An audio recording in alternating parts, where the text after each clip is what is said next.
The sky was bruised with storm clouds the day Noah arrived in Ashmore, a quiet mountain town that seemed like it hadn't changed in 50 years. The taxi dropped him at the edge of a long-forgotten road, overgrown with weeds and lined with half-buried stones. He stood alone, gripping his backpack and a small brass key, the only thing his grandmother had left him after her funeral. That, and a whisper in her will. To Noah, I leave the key to the place where music and silence met. Where something beautiful was lost. He'll know when he finds it. The letter made no sense to Noah at the time. But after some digging in an old photo he found behind her piano, he traced the location to Crestwood Conservatory of Music, now long abandoned and hidden beneath ivy. In silence, it had closed nearly 50 years ago after a tragic accident during a student recital. Few people in town talked about it, and even fewer remembered the details. But Noah's grandmother had been there. She had been a teacher, and maybe, just maybe, something haunted her until the end. He had to know. The iron gates shrieked when he pushed them open. Crestwood stood like a sleeping giant, its red brick walls chipped and scarred, its high towers crumbling into the storm. Rain poured as Noah climbed the stone steps and inserted the brass key into the main door. It clicked with a sound far too loud for an empty building. Inside, the air was thick with decay, a mixture of dust, wet wood, and something deeper, like a sorrow that had soaked into the walls. Long, faded banners hung from the ceilings. Names of past recitals barely legible beneath the dust. Noah lit his flashlight and explored. The corridors whispered with wind. Doorways sagged. Sheet music lay scattered on the floor, as if someone had fled in the middle of practicing decades ago. Some rooms looked frozen in time, broken violins, splintered cellos, cracked music stands, but one hallway. At the end seemed untouched, and from behind one heavy wooden door. He heard it, a piano, playing slowly, softly. Noah's breath caught. The melody was delicate. It's almost fragile, like someone playing with trembling hands. It echoed faintly, weaving through the air like a lullaby half-remembered. He opened the door. The recital hall unfolded before him, wide, vast, and cold. Moonlight spilled through broken stained glass windows, falling in fractured colors across the cracked wooden floor. On stage, beneath the only unbroken spotlight, sat a grand piano, and at that piano sat a girl. She looked no older than 12.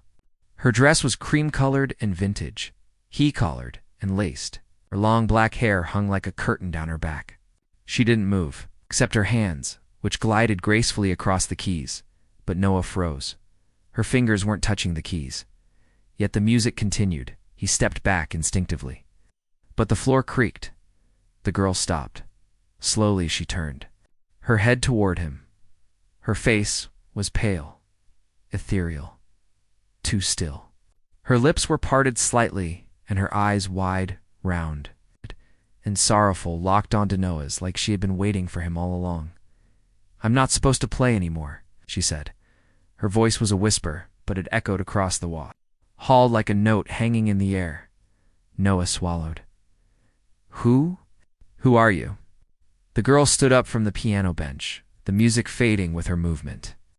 She walked to the edge of the stage and sat, legs dangling like a child waiting for story time. "They called me Evelyn," she said. "I played here a long time ago." Noah took a step forward. His heart thudded against his ribs. "You're the girl," he whispered. "The one from the story, from the recital." Evelyn nodded once. "They all came to hear me play," she said. "My mother. She sat in the front row. She made my dress. I practiced for months. I wrote the piece myself." She smiled faintly, but there was pain behind it. The music. It was for her. Noah inched closer, up the steps of the stage. Evelyn looked back at the piano, but then it happened. "What?" he asked gently. She didn't answer for a long time. Then she said the wind roared.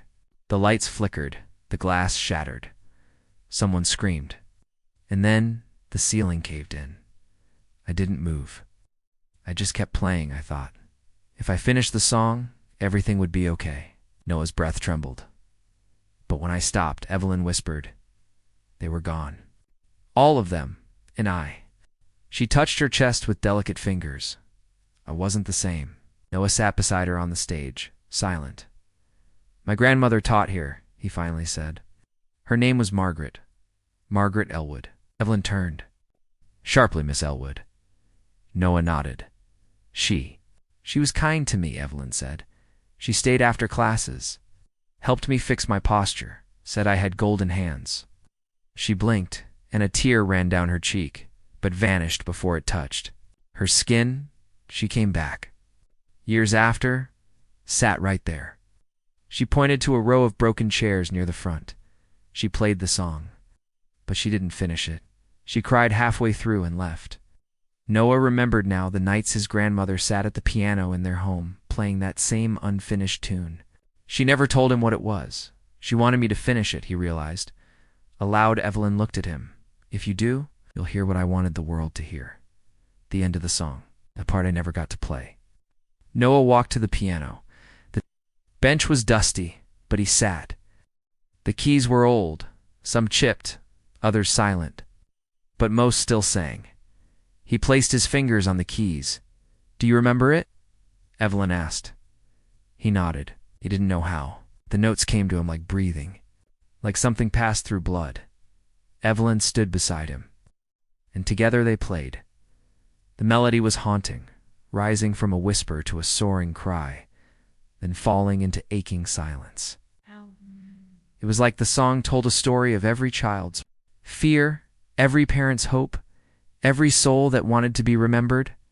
Noah's fingers danced, matching hers, and when they reached the final bars, Evelyn slowed. Tears rolled down her cheeks, and then, with one last chord, the music ended. Silence, but a different silence. A peaceful one. Evelyn smiled at him, eyes glistening. Thank you, she whispered. You finished what I couldn't. She began to fade, her outline dissolving like mist. But her smile stayed, and her voice echoed one last time. Tell her I forgave her. Then she was gone. The hall felt warmer. Noah sat in stillness, hands trembling. He reached beneath the bench. Something had fallen. It was sheet music, aged and yellowed but perfectly preserved. At the top was written, For Mother, composed by Evelyn, age 12. 3 days later, Noah returned to Ashmore. He took the sheet music to the town's historical society. Curator recognized the name immediately. Evelyn Halbrook, she said. The girl who vanished the night of the recital. Her body was never found. Noah said nothing. He visited his grandmother's grave that afternoon, placed the music at the base of the headstone, and whispered, she forgave her. A breeze passed through the trees, and somewhere in the distance, a faint piano played. And sometimes late at night, those who pass the old Crestwood building say they hear a duet, a girl and a boy, playing the song that was never finished, till now.